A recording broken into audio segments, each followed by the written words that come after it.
Naniniwala si Presidential Sister at Senator Amy Marcos na posibleng masingitan ng political agenda o ng ibang probisyon ang isinusulong na amendment sa economic provisions ng konstitusyon.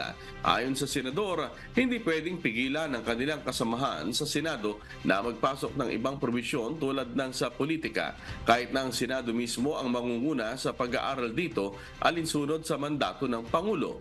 Dahil dito, mas maigi na lang anya na gumawa na lang ng isang batas sa halip na magsagawa ng amendment. Pakinggan natin ang pahayag ni Presidential Sister at Senator Amy Marcos. Kasi pag binuklat ang saligang batas, hindi mo mapagpapawalan na maghain ng kung ano-ano pang provision na wala nang kinalaman sa economic provision. Una, CONAS is a slippery slope, ika nga. Dahil baka mabuklat, pati political.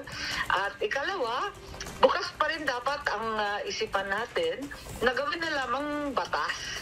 Baguhin na lang sa batas. Sabi nga, in accordance with law.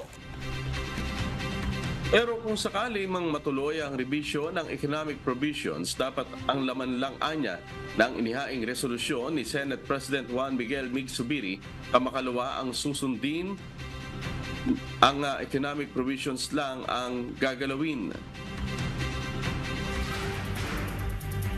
At the very least, sana igalang yung usapan na talaga yung tatlong provision lang ang gagalawin. Huwag nang kalkalin yung kung ano-ano, higit sa lahat yung political.